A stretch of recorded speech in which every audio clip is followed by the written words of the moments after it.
El Renacimiento, un momento en la historia de la humanidad fundamental, fue el principio de la Edad Moderna, la cual daría lugar a la época en la que vivimos. Es aquí donde dejamos atrás los pensamientos que nos habían definido como humanidad, en la Edad Media, donde todas nuestras esperanzas estaban en el poder divino.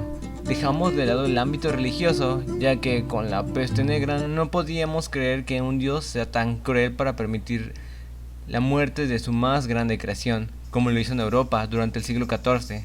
Conceptos científicos como astronomía, matemáticas, física y filosofía empezaron a tomar más relevancia y por supuesto el arte, pieza fundamental en esta etapa, y como en las demás, aquí es donde se representan los pensamientos de la época. El personaje del que hablaré es conocido como Fray Angelico, uno de los principales artistas y pioneros de la pintura renacentista. A pesar del cambio y del pensamiento, Angelico, al haber crecido en monasterios y al igual que los primeros pintores del Renacimiento, sus obras aún eran dedicadas a Dios y figuras divinas. En un principio se llamaba Guido di Pietro, pero no fue hasta 15 años después de su muerte que fue más conocido por Fray Angelico, en referencia a su profunda espiritualidad. Nació en 1395 y hasta 1417 empezó a figurar como pintor, siendo uno de los principales representantes del Quattrocento italiano. Sus habilidades fueron desarrolladas en el scriptorium hasta tomar más fama y llegar a pintar para papas y obispos, además del reconocimiento en toda Italia. Se destacaba por las expresiones faciales de sus pinturas, además del uso de colores que le daban un mayor valor emotivo a sus obras. Otro elemento característico y que sería un gran cambio para el dibujo fue el uso de la perspectiva. Sí, esos dibujitos que ni con reglas salen. Bueno, en ese entonces apenas se empezaban a implementar, creando ya un espacio en un lienzo. Ahora veremos algunas de sus obras. Realmente poco se sabe de la formación artística de Fra Angelico, pero se puede denotar un estilo gótico en sus obras. Se cree que pudo haber iniciado su carrera artística ilustrando libros de la época, y no fue hasta las tablas que pintó en el convento de San Marcos donde se ve una gran madurez artística, y en una de sus obras más conocidas se puede ver las habilidades y técnicas aplicadas en la obra. Aunque bueno, ¿quién soy yo para decirlo? Este video lo explica de una mejor manera.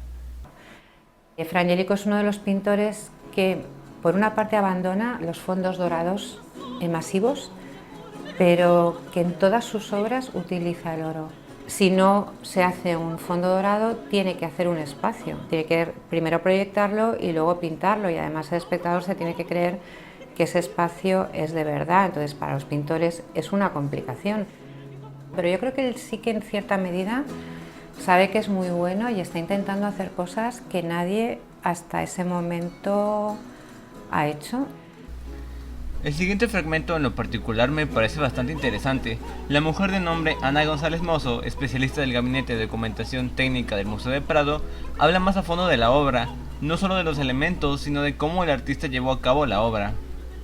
Vasari dice que cuando terminaba un cuadro, como pintaba por inspiración divina, una vez que terminaba el cuadro, como era cosa de Dios, jamás lo volvía a retocar.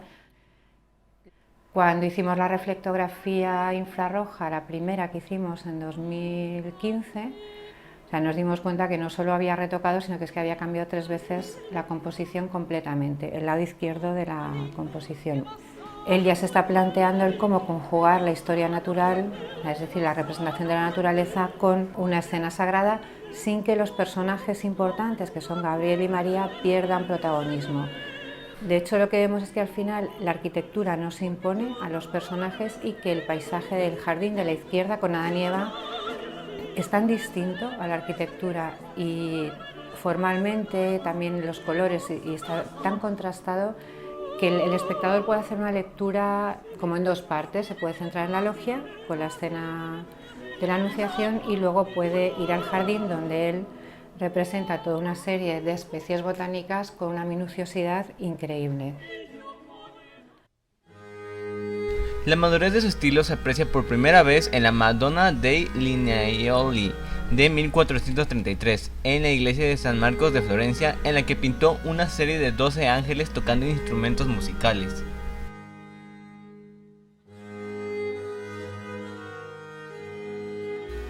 El retablo que hizo para San Marcos hace 1439 es una de las primeras representaciones de lo que se conoce como Sacra Conversación. La Virgen acompañada de ángeles y santos que parecen compartir un espacio en común. Pintó asimismo un tema que repitió incontables veces, una anunciación.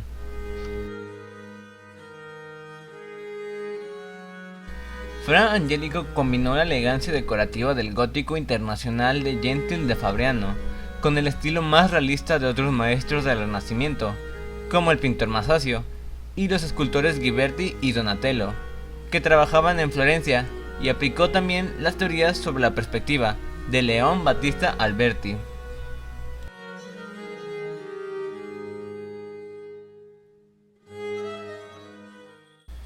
No pude obtener el número exacto de obras pintadas por él, pero en la página WikiArt registra un total de 167 obras, sin contar algunas que con la destrucción de varios templos y con el paso del tiempo se perdieron.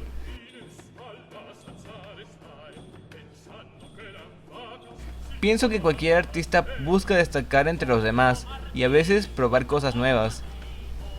Mientras buscaba información y ejemplos de obras de Fra Angelico, pude encontrar en particular una obra un tanto curiosa, por el tema o elementos en ellas. La primera se llama Burla prima di Gesù, o la burla de Jesús, en la cual aparenta representar la pasión de Cristo. En ella podemos ver en la esquina inferior izquierda a María sufriendo y del otro lado a San Dominicio leyendo. La parte central y que llama la atención es la escena donde se encuentra Jesús, rodeado de solo extremidades como manos y una cabeza que le está escupiendo, mientras Jesús, con el rostro sereno, recibe los ataques. Esto puede entenderse como la pasión de Cristo.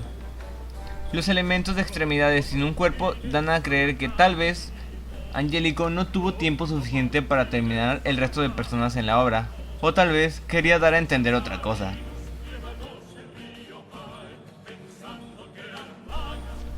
Su maestría en la creación de figuras monumentales, en la representación del movimiento y en la capacidad para crear planos de profundidad a través de la perspectiva lineal, especialmente en los frescos realizados en Roma, confirman que fue uno de los pintores más importantes del primer Renacimiento.